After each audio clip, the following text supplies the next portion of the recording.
Halo teman-teman, kembali lagi bersama Coretan Haris. Kali ini aku akan bercerita dan mengilustrasikan tentang cerita pengalaman wanita yang memelihara tuyul. Ya, kali ini aku akan bercerita tentang seorang janda yang ingin memiliki kekayaan yang secara instan. Tapi sebelum video ini mulai, kalian bisa support aku. Caranya gampang kok, tinggal like, subscribe, dan komen pendapat kalian tentang video ini. Dan jangan lupa untuk klik tombol notifikasi agar kalian tahu kalau aku sudah upload video yang terbaru. Nah, langsung saja kita ke videonya ya. Selamat menyaksikan. Dengan harta, setiap orang bisa membeli apa yang diinginkannya. Itulah kenapa setiap orang pasti ingin memiliki harta melimpah. Sayangnya, beberapa orang justru memilih jalan pintas. Bukannya bekerja keras, tapi malah melakukan pesugihan. Pesugihan tuyul misalnya. Seperti yang dilakukan oleh seorang janda yang berinisial Y ini.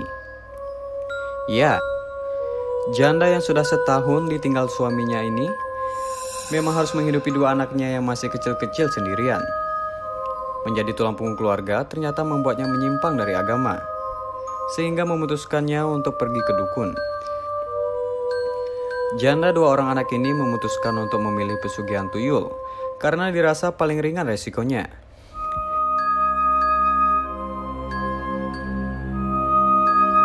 Namun, ia diberi syarat harus menyusui tuyulnya setiap malam. Tak seperti yang dibayangkan.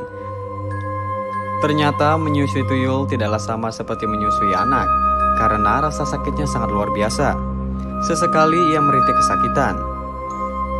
Pada suatu malam, salah satu anaknya mendengar ibunya merintih kesakitan. Segeralah diketuk pintu kamar dan menanyakan ada apa gerangan ibunya merintih kesakitan.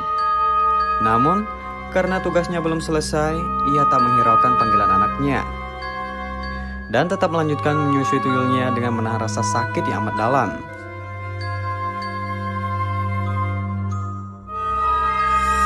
Menyusui tuyul setiap malam ternyata membuat tubuhnya semakin lama semakin kurus. Namun semakin hari semakin banyak pula pundi-pundi uang yang didapat dari tuyulnya. Target utamanya adalah tetangga satu kampung di samping rumahnya, yang merupakan seorang pengusaha kaya di bidang rental mobil. Karena pengusaha rental mobil tersebut merasa aneh dengan hilangnya uang miliknya setiap hari, beliau memanggil saudaranya dari Jawa Timur yang memang memiliki penglihatan supranatural.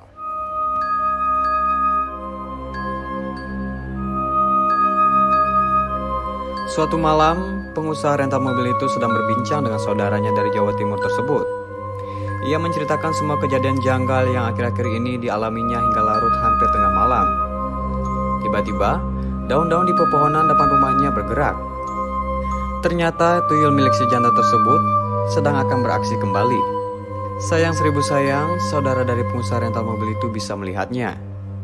Segeralah ia mengambil segelas kopi yang ada di depannya dan menyiramkannya ke tuyul tersebut. Karena tak bisa melihat makhluk gaib, pengusaha rental mobil tersebut terheran-heran. Kenapa kopinya dibuang begitu saja? Saudaranya tersebut hanya diam dan disuruh menunggu beberapa saat, karena nanti akan tahu sendiri jawabannya.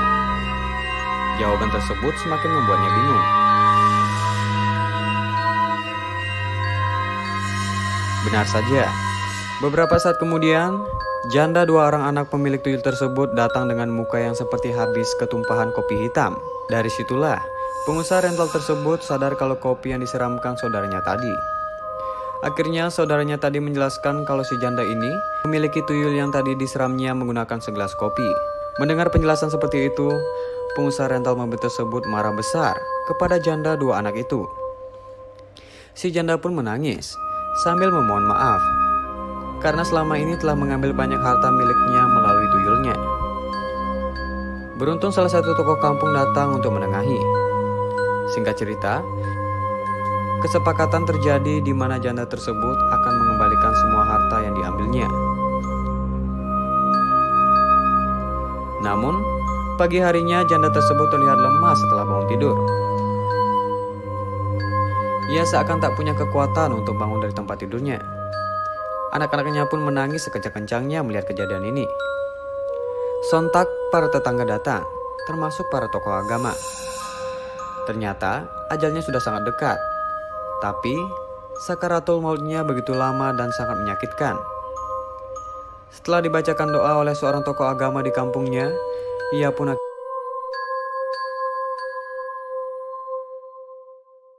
Nah, itulah cerita tentang seorang janda yang memelihara tuyul. Gimana nih menurut kalian? Tulis pendapat kalian di kolom komentar ya. Dan kalau kalian punya cerita-cerita mistis, bisa juga diceritain di kolom komentar. Mungkin saja cerita kalian nanti aku angkat jadi draw story berikutnya. Dan kalau kalian menyukai draw story aku, langsung saja subscribe dan share ke teman-teman kalian agar mereka bisa tahu dan bertakut-takutan dengan kita di sini. Nah, sampai di sini dulu ya draw story kali ini. Aku harus undur diri, sampai jumpa di video berikutnya. Terima kasih.